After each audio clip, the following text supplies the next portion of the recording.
مبارک مو نوی کال شه، حقیقت مو هر یو خیال شه، خدای دې وکړي هغه چارې چې زړګی مو پرې خوشحال شه. سلامونه، نوی کال مو مبارک شه.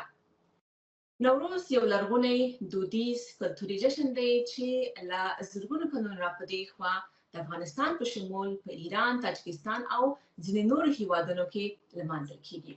خو په خواشینۍ سره دا مهال په افغانستان کې حاکم نظام دغه دودیز جشن ناروا بولي او پر تجلیل یا لمانځلو یې بندیز لګولی دی. دا چې د نوروز تاریخي فلسفه او شالید څه دی؟ آیا پښتانه نوروز لمانځي یا هم پخوانیو شاهانو دغه لرغونی دود یا دستور څنګه لمانځلی دی؟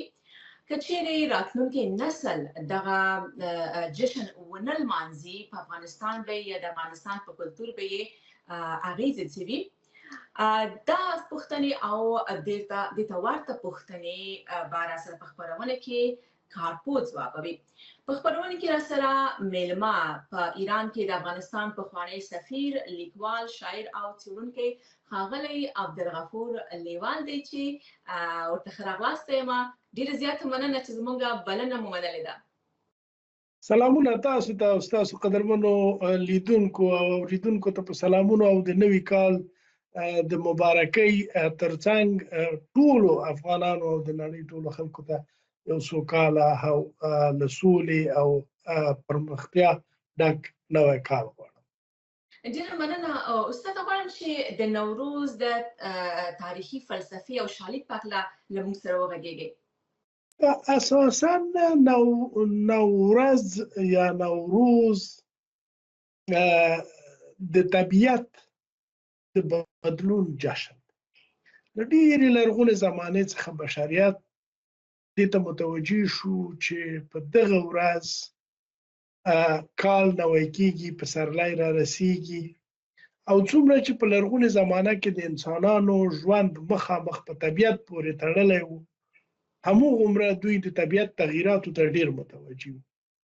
تقریبا شاوخوا 4000 کاله تر میلاد مخکې آریایي ټبر کله چې راکوچېده مخ په جنوب او له آمو څخه رااوښته او بیا له آمو سیند څخه مخ په ختیځ د هند تر شماله او بیا لویدیځ نه تر کسپین بحیرې پورې پنځېده.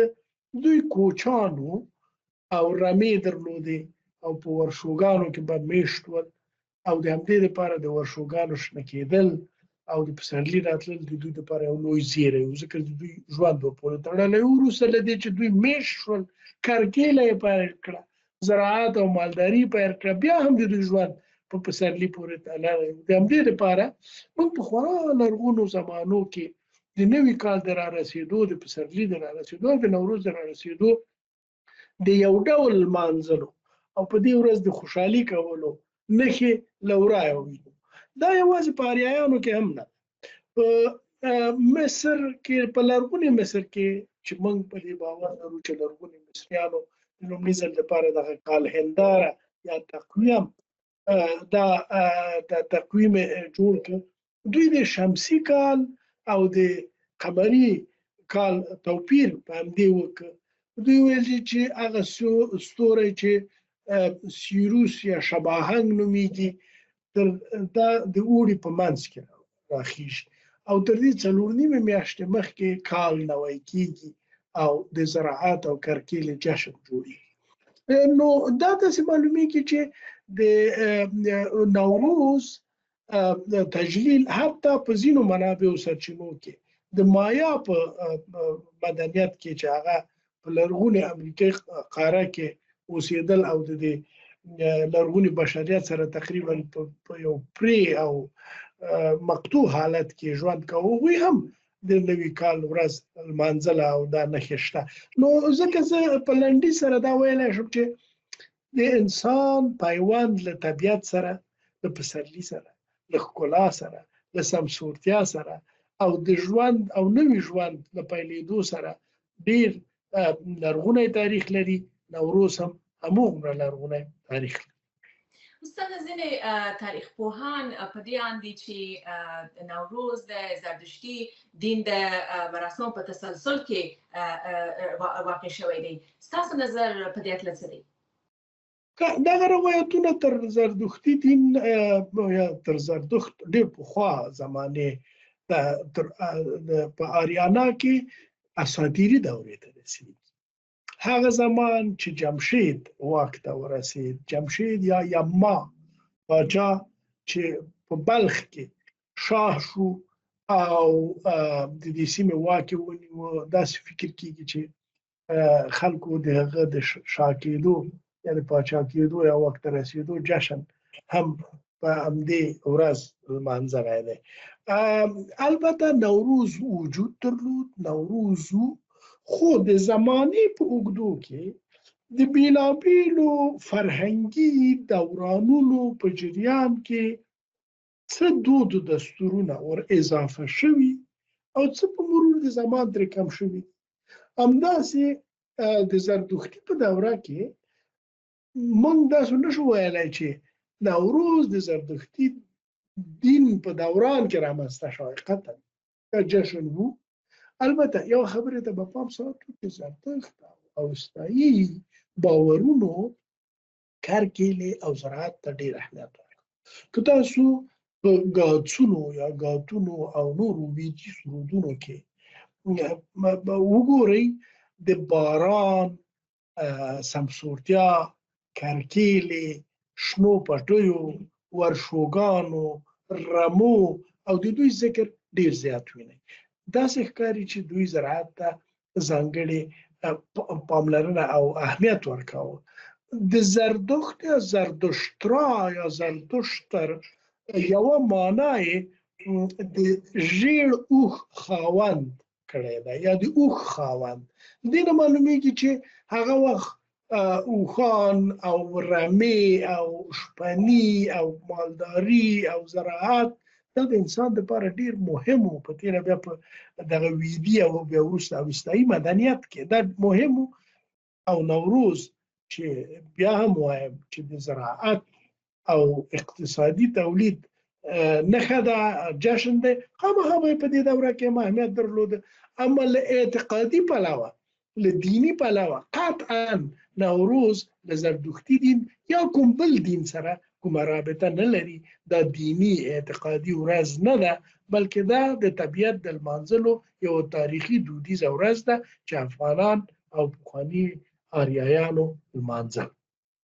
درش افغانستان ته د حاکم نظام ترڅنګ ولې ځینې مذهبي ډلې دغه ورځ ناروا بولي او لمانځل یې ښه نه ګڼي؟ د نوروز د ناروا ګڼلو تاریخ ډېر اوږد نه دی. په دغه شکل باندې چې دا د منع واقع شي دا هم د تېرو 40-50 کلونو کې چې کله له بده مرغه افراطیت او افراطي نظریات د افغانستان په ټولنه راوتپل شول، له هغه وروسته لومړي ځل دپاره خلکو په ډېره حیرانتیا ولیدل چې دغه له بهره راوتپل شوي مستبد او متعصب وګړي د دوی د ژوند په هره برخه باندې بندیز لګوي. له هغې جملې نه نوروز. اوس خو که دا پخوا وایي، خو د افغانستان ډېرو عرفي واکمنو شاهانو چې په جزیاتو کې په مستنده توګه هغو ته اشاره وکړم، دغه جشن په افغانستان کې لمانځل شوی، په هر ولایت کې لمانځل شوی، هېڅکله یې چا مخالفت نه دی کړی. د یو څو مستبدو او متعصبو وګړیو افرادو مخالفت هېڅکله دا معنا نه ورکوي چې دا د افغانستان خلک ګواکې ممنوع او ناروا ګڼي. هسې خو دوی په هره خوښي، په موسیقي، په پاک ګرځېدو، د نجونو په تعلیم، په عصري پوهه، د تمدن په ډېرو مظاهرو باندې دوی بندیز او تعصب لګولی. له هغې جملې نه یو هم نوروز دی. اما دا هېڅکله په دې معنا نه ده چې د افغانستان خلک دی ګواکې نوروز ناروا وکړي. مننه استاد. یو بل پوښتنه چې موجوده ده، ځینې په دې اندي چې نوروز د فارسي ژبو جشن او دود او کلتور دی چې دوی لمانځي او پښتنو پورې داسې خاص تړاو نه لري او اکثره پښتانه دغه جشن نه لمانځي. ستاسو نظر څه دی؟ دا مطلق غلطه ده دا خبره. ډېره لرغونې زمانه کې موږ او تاسې په خپلو کورنیو کې خپلو اناګانو خپلو باباګانو ته که وګورو، زموږ او تاسو په هر یو په کور کې سمنک پخ شوي دي. زموږ او تاسو په هر کورنۍ کې خلک په نوروز کې بهر تللی دي، سبزه لغت یې کړی دی، دامنو ته تللي، کلیو ته له کلیو نه ډاګونو ته وتلي دي او دغه ورځې په یو ډول نه په یو ډول لمانځلې ده. زما په خپله په یادېږي زموږ په ادبیاتو کې، زموږ په لنډیو کې، زموږ په فولکلوریکو او مدونو متونو کې د نوروز خورا ډیر ذکر شوی دی. خوشحال بابا وایي بړ بړ راشه نوروز دلفروزه، ستا په وخت به آسوده شي سترګې پوزه، د نوروز له فیضه بوټي خالي نه وي، فیض یې رسي هم تر سپاندې هم تر زوزه، په راتلو در سره ډېرې خوښۍ راوړه، په خوشحال خټک د قدر د نوروزه. بل ځای وایي د نوروز منت په باغ دی په صحرا هم، نوراني شه فیضه هغه دا هم. بل ځای بیا وایي نور باغونه د نوروز په ورځ غوړېږي، په اهاړ کا غوړېده د کابل باغ. موشګاف شاعر حمید ماشوخیل یو ځای وایي هغه دم شاه جهان شم په دماغ کې چې کښېنم په نوروز. دا په دې معنا چې نوروز پښتنو له ډېرې لرغونې زمانې څخه پېژانده، نه یوازې چې پېژانده، لمانځه په دې ورځې ځانګړې مېلمستیاوې، مجالس او بزمونه درلودل. د ګلونو په سیمه ګورئ، موږ کله چې وایو په تېره بیا پښتني سیمه د افغانستان ختیځه سیمه بګرام او زه خو کله چې لوی افغانستان یادوم ټول هغه سیمې چې هلته افغانان اوسي زما هدف دی. دا ګرمې سیمې دي او په دې وخت کې به په نوروز کې به یو ډول پسرلني ډېر ښکلي ګلان په دامانو کې هم راوتل او په باغونو کې. په دې ورځو کې زموږ ټول هغه متون چې نوروز په ذکر شوی په دا څرګندوي چې دوی به د ګلګشت یا په ګلانو کې د ګرځېدو حتی مازدیګر نه وروسته به دوی د ګلانو ځانګړې تماشا ته کېناستل ویښي، ټغرونه به یې وغوړول، چارګرده به ګلانو او دوی به هر ګل ته بیل بیل کتل. یو باور داسې و چې ګلانو ته، شنې کبلې کتلو ته، روانو اوبو ته او ښکلي مخ ته کتلو باندې عمر هم زیاتېږي او صحت هم ښه کېږي. دا ټول د خلکو په هغه کې وو. په بېلابېلو پښتني سیمو کې بېلابېلې میلې شته چې دا ښیي د ټولو افغانانو د آریایي ستر ټبر د بېلابېلو څانګو او شعوبو په حیث دغه ورځ لمانځلې او ډېره ښه یې هم لمانځلې. مننه استاد. تاسو دغه جشن څنګه لمانځئ او د نوروز په جشن کې تاسو ته هغه دلچسپه برخه پکې څه شی ده؟ نوروز ګورئ زه نه پوهېږم دا به هر چا ته داسې وي که یوازې ما ته. زه په نوروز په شپو ورځو کې کله چې کال نوی کېږي حتی د یهود له 15مه ورهاخوا د یوې ډېرې مودې په توګه ما ته هوا یو بل ډول داسې ښکاري چې فکر کوم آسمان پراخ شوی دی، رڼا ډېره شوې ده او دا بې سببه هم نه ده. ګورئ له نجومي پلوه لویو منجمینو لکه ابوریحان البیروني په التفهیم کې په خپله عمر خیام چې د جلالي تقویم بنسټ ایښودونکی دی او د نوروزنامه په نامه یو کتاب لري، یو مهم کتاب دی. په دې کې او په نورو منجمینو هم دا ویلي دي چې په دې ورځ د شپې او ورځې حساب سره برابري، یعنی د نوروز په ورځ ټیک په 6 بجو لمر راخیږي او ټیک په 6 بجو لمر پرېوځي، افق لویږي. یعنې په دې معنا چې تاسو د رڼا، د هیلې او د پاک هوا د زیاتوالي احساس کوي. سترګې لرې افقونه لیدلی شي، هغه لړې چې په ژمي کې راخورې وي هغه نورې نشته. اسمان تر نورو هرې بلې مودې ډېر تک شین ځلیږي، کله چې شین وي، البته کله چې وریځ نه وي ډېر شین ځلیږي.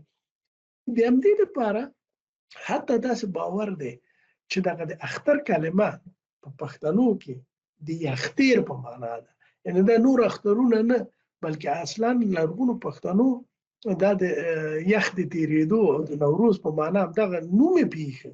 زما لپاره ډېر مې زړه غواړي چې بهر لاړ شم، ډېر مې زړه غواړي چې طبیعت غېږې ته ورشم، ډېر مې زړه غواړي چې داسې ځایونو ته چې هلته شنه کبله وي، سمسورتیا وي، ورشم او پکې وګرځم. زړه مې غواړي چې د طبیعت سره یوازې اوسم. حتی ډېر زیات مې زړه غواړي چې له ونو بوټو شنې ځمکې روانو اوبو سره د زړه خواله وکړم او طبیعت لکه یو مهربانه مور په دې ورځ ټولو انسانانو ته او ما ته هم غېږ پرانیزي او سړی د آرامش احساس کوي. ډېر ځله مې په نوروز کې هغه خپل تر ټولو زما له نظره تر ټولو ښه شعرونه په همدې پسرلي کې او په نوروز کې لیکلي. ډېره مننه. که لاړ شو پخوانیو شاهانو ته، که لوی احمدشاه بابا ته ورشو او دې ته ورته نورو شانو ته، دوی نوروز څنګه لمانځلی دی؟ نوروز ټولو لمانځلی. د احمدشاهي دورې دوه درې جالب نکات چې ما په تاریخونو کې کتلي دي، حتی په لاهور کې او په ډهلي کې په دوه لویو هندوستاني ښارونو کې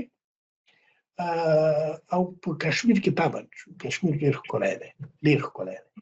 په دې کې داسې ویل کېږي چې د نوروز لمانځله د احمدشاه بابا په دوران کې یا راپیل شوه، دود شوه یا وغوړېده. زه خپله کشمیر ته، هندي کشمیر ته تللی یم، سرینګر ته. د ګلمارګ په لمنو کې په نوروز کې ځانګړي کشمیریان ځانګړي جشنونه لري او داسې فکر کېږي چې دا د افغاني والیانو په زمانه کې ډېر دود شوي دي، ځکه چې د هغوی دودونه ډېر زیات افغانستان ته ورته دودونه دي. یو جالب شی چې ما د خرقې مبارکې د تاریخ په کتاب کې ولیده، د ارواښاد عزیز الدین وکیلي پوپلزایي په کتاب کې، کله چې خرقه مبارکه له بدخشان څخه را انتقالیږي مخ په قندهار او دا یو موده په کابل کې پاتې کېږي.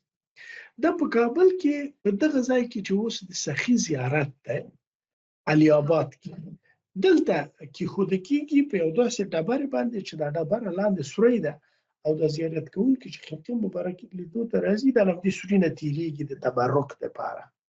دغه سیمه اصلا د احمدشاهي دوران د لومړي وزیر یا د صدر اعظم شاه ولي خان ملکیت او په خپله شاه ولي خان د دې مامور و چې د خرقه مبارکه را انتقال کړي. په دې ځای کې همدغه ځای کې یو باغ دی او یو کلی و پخوا، البته اوس خو نشته، اوس خو دا نوي تاسیساتو ځای نیولی، غالبا د کابل پوهنتون شاوخوا کې. دې ته قریه نوروزک ویل، هم دلته قریه کلوخک او هم قریه نوروزک. دغه قریه نوروزک ډېر پخوانی نوم ده د احمدشاه بابا د زمانې، ځکه په اسنادو کې ذکر شوی. دې نه معلومیږي چې دغې سیمې ته چې اوس هم نوروز هلته لمانځل کېږي او وروسته بیا د خرقې مبارکې د تبرک لپاره دلته زیارت جوړ شوی دی. دا اوس چې سخي زیارت ورته وایي، دا اصلا د خرقې مبارکې د مزای دی. نو دلته پخوا نه نوروز لمانځل کېده، خلک راتلل او یو دلیل شاید چې په خرقه مبارکه دلته کېښودل کېږي، دوی وایي چې دا ځای ډېر پاک او خلک ډېر راتلل او د همدې دپاره چې دا بیا خلک زیارت کړي. یعنې دلته د نومونه داسې دي چې په هغه زمانه کې هم دا لمانځل کېدل. امیر عبدالرحمن خان په خپل کتاب کې تاج التواریخ کې په 2م ټوک کې په 4م فصل کې واضح لیکي، لکه دولتي فرمان وایي چې په افغانستان کې باید 4 جشنونه ولمانځل شي، لوی اخترونه، لوی اختر او کوچنی اختر او دا، او 4م جشن وایي نوروز. او نوروز باید ډیر مجلل ولمانځل شي. تاسو متوجه اوسئ چې امیر عبدالرحمن خان ډیر سختگیر سړی، یعنی په شریعت باندې ډیر ولاړ سړی، مګر نوروز په شریعت باندې دغه ولاړ امیر هم چې اوسپنیز امیر بلل کیږي، دا هم نه یوازې دا چې نه دی ممنوع کړی، بلکې رسما د افغانستان رسمي اختر ګڼلی دی. د همدې کتاب په یوه بله برخه کې وایي زه خواشینی یم چې په یو نوروز کې ډېر مصروف شوم او زه خپله لاړم نه، ټولو درباریانو ته مې حکم وکړ چې تاسو لاړ شئ هندکي ته. هندکي دغه اوسنی چلستون دا ځای دی چې قصر چلستون هم پکې دی، وایي هندکي ته لاړ شئ او ښه خوشحالي وکړئ او نوروز په ډېره خوښۍ سره ولمانځئ، دا زما حکم دی. او دوی مې ولېږل چې خوشحالي وکړي او ما خپله کورنۍ، خپلې مېرمنې او خپل اولادونه هم ورسره ولېږل. ویل کېږي مستند اسناد وجود لري چې اعلی حضرت امان الله شاه غازي به په دغه ورځ باندې خپله قولبه پیل کړه. اول به یو وینا وکړه، وایي چې افغاني جامې به یې اغوستې وې د بزګرانو او ملا به یې په یو څادر باندې کلکه تړلې وه، زغ او سپاره به یې خپله په غویانو پورې وتړلی و، جوړه قولبهیي غویي به او لومړنۍ شودیاره به ده وایستله او بیا وروسته به نورو بزګرانو. په دې ورځ باندې دغه د دهقان رسمي میله هم د اماني دورې محصول ده چې په هر کال یې موږ لمانځو د دهقان ورځ. وایي چې دغه دود چې هر چا به د ټول افغانستان له سراسر څخه ښه روزل شوي غوایي، ښه روزل شوي مرغان، ښه روزل شوي پسونه او نور مواشي کابل ته راوستل او د پاچا له مخې به یې تېرول او د پاچا به هم خوښېدل او دوی ته به یې تحفې ورکولې، سوغاتونه به یې ورکول. دا په دې معنا چې ټولو شاهانو او ټولو حکومتونو دغه ورځ نه یوازې دا چې لمانځلې ده، بلکې خلک یې هڅولي دي، کرکیلې ته، زراعت ته، نیالګي کېنول کېدل. یعنې د نیالګیو کېنول ډېر پخوانی دود دی چې په نوروز کې به کېدل او د اماني دورې ذکر کېږي چې په پغمان کې، دغه اوسنۍ باغبالا کې او د کابل شاوخوا نورو سیمو کې، په کندهار کې د بابا صاحب د زیارت شاوخوا، د لوی ویالې ترڅنګ په عینو مینه کې ډېر پخوا نه په دغو سیمو کې چې اوبه هلته وې نیالګي د نوروز په ورځ کېنول. مننه استاد. د دې ترڅنګ چې په نوروز کې مثلا ځینې نور دودونه دي، دا چې نیالګي کېنول کېږي، سامانک اچول کېږي یا میوې دې ته ورته نور دودونه هم ترسره کېږي. په افغانستان کې هر کال به جنډه پورته کېدله په مزار شریف کې. د دغې جنډې پورته کولو پیغام څه دی ستاسو په نظر؟ دا جنډه هیڅ ډول دیني مذهبي اړخ نه لري، فقط تاریخي دود دی. یو وخت بلخ یا بختي یا باختر د لوړو بیرغونو په ښار پېژانده. ویل کېږي چې د بلخ بیرغونه دومره لوړ وو چې په مبالغه آمیزه بڼه حتی له ترمز څخه لیدل کېدل. ترمز ډېره لویه فاصله. د بلخ د رنګینو جنډو یا د رنګینو بیرغونو ښار ګڼل کېده. دغه د تورې، سرې او شنې جنډو یا بیرغونو تاریخچه هم په یوه روایت په بلخ نه ذکر پیل کېږي چې هلته وایي دا رنګونه ډېر. دا بیرغونه د بلخ د زړې کلا چې ډېره لرغونې سابقه لري، ډېره پخوانی دی، ځکه باختر او بلخ د آریایي تمدن د پلازمینې او پایتخت په توګه تر ټولو زوړ ښار دی او مهم ښار دی، د علم او پوهې ښار دی. په ډېرو ښو قبة الاسلام نه رانیولې تر عروس البلاد او تر نورو لقبونو باندې بامي بلخ باندې یاد شوی دی. په دې کې د بیرغونو موجودیت د خپله د بلخ په لویو برجونو باندې دا دود و چې دا به پورته کېدل او دا خو به ټوله کال به چې په تېر شو نو دا خو به زاړه شول خامخا، خیرن بشول او نور به هغه عظمت او پرتم نه درلود، بیا به دا د کال په لومړۍ ورځ بیا نوي کول دغه بیرغونه ډېر پخوانه. او د همدې لپاره مراسم نیول. هر څوک چې بلخ کې واکمن وو، که هغه پخواني کوشانیان وو، که هغه ساقي کورنۍ وي، که هغه پیشدادیان وو، که هغه بیا وروسته نور واکمن د بلخ دي په بېلابېلو دورو کې، دوی به په همدې اوله ورځ باندې د بلخ د لوړو بیرغونو چې ډېر نومیالي وو، دا به نوي بیرغونه، پاک بیرغونه به پورته کړل. او دا دود په دې توګه پاتې شو تر ننه پورې، چې البته لږ د مسافې په توپیر باندې اوس د په حضرت علي پورې منسوبې زیارتګاه یا مقبرې سره خوا کې یوه جنډه پورته کیږي او هماغه دود را ژوندی کوي چې د بلخ د لوړو بیرغونو د پورته کېدو مراسم یو ځل بیا تداعي کوي. وروسته پوښتنه که چېرته واک استاد لیوال ته په لاس کې وي، نو دوی به نوروز ته څه مقام ورکړي؟ اول خو واک بېله خبره ده، ما که زما مشوره څوک واوري، زه به دا غوره وبولم چې د افغانستان خلک پرېښودل شي چې خپل جشنونه، خپل اخترونه، خپلې خوښۍ هغه ډول ولمانځي چې دوی یې غواړي.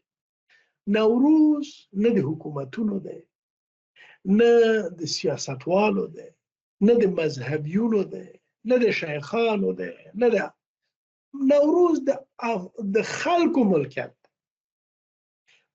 د نړۍ د خلکو ملکیت دی، د ټول بشریت ملکیت دی، د بیا زموږ د سیمې د نوروز د تمدني لوی حوزې ملکیت دی، او د افغانانو د دې جشن اصلي وارثین دي د دوی ملکیت دی. دوی ته اجازه ورکړل شي چې څه رقم یې چې لمانځي. څوک به په ځینو سیمو کې سمنک پخوي، کندهار کې به خلک د بابا صاحب دامنې ته ورځي، میلې به کوي، په بلخ کې به خلک بیرغونه پورته کوي، په هرات کې به خلک د بیا کې بریم به مزار د مشهورې سندرې چې د ملا محمد جان او د هغې د معشوقې یاد تازه کوي، د هغې سندرې به وایي. په ننګرهار کې به خلک ګل نارنج ګلو ته ځانګړي میلې کوي، په بله سیمه کې به بله میله وي. دا د افغانستان خلک ډېر درد لیدلی، ډېر رنځ لیدلی دی، د یو څو موقع د خوشحالۍ لري، دا باید اجازه ورکړل شي او حکومت باید موظف وي چې دا زمینه برابره کړي چې خلک خپل جشنونه ولمانځي، ادبیات تولید شي، موسیقي تولید شي، په دې ورځ خلک خوشحاله وي، اتڼونه وي، میلې وي. دا هیڅ ډول مخالفت له هیڅ ډول بل ارزښت سره نه لري، بلکې د افغانستان د لرغوني او ډېر بډای فرهنګ یوه مهمه برخه ده چې د هغې ساتل او د هغې لمانځل او د هغې په ټول بشریت کې او په ټوله نړۍ کې د هغې د مالکیت باندې افتخار کول زموږ ټولو مسؤلیت او مکلفیت. استاد، یو بل پوښتنه مې ذهن ته راغله، که چېرې راتلونکي نسلونه نوروز ونه لمانځي، افغانان به څه له لاسه ورکړي؟ ګورئ، فرهنګ ډېر لوی پراخ مفهوم هم دی او ډېر مهم دی. د انسان توپیر له ځناورو سره دا دی چې انسان فرهنګي موجود. په یوه بله ژبه که ووایم، د بشري ژوند مفهوم فرهنګ او د فرهنګ اساسات هغه دودونه، دستورونه، ادبیات، ژبې، ذوقي متون او دا هر څه دي چې په یوه ټولنه پر هغه راټولېږي. نوروز د افغانانو د ملي یووالي یو محور دی. موږ ټول په دې ورځ سره راټولېږو، خوشحالي کوو، یعنې موږ یو ملت یو. دا د دې ملت یو بنسټ دی، زموږ د فرهنګ بنسټ دی، زموږ د تاریخ یو بډایه برخه ده، زموږ د کلتور او زموږ د عنعناتو دود. که خدای مکړه داسې ورځ راشي چې زه باور لرم داسې ورځ اصلا نه راځي، همدا اوس چې هر ډول استبداد هم دی خلک خامخا د نوروز دلته لږه په کور کې خوشحاله دي خلک سمانک پخوي زه یو خبر درته وکړم چې د همدغو شیخانو او د همدې مستبدینو چې په رسمي سیاست کې دا ورځ ممنوع اعلان کړې ده تاسو باور وکړئ د همدوی په کور کې هم سمانک پخوي د همدوی میندې هم سمانک پخوي او په همدې ورځو کې پخوي دا په دې معنی چې له دې ورځې څخه او له دې خوشحالۍ څخه ځان نشي خلاصول نو اول خو دا ورځ نه راځي چې نوروز دې ونه لمانځل شي خو که خدای مکړه داسې ورځ راشي نو افغانانو به یو ډېر لوی فرهنګي ارزښت له لاسه ورکړي. ډېره زیاته مننه استاد لیوان صاحب دا چې په خپرونه کې راسره وئ کور مو ودان مننه له وخت نه مننه له تاسو نه تشکر مننه له تاسو هم تر بیا ښې چارې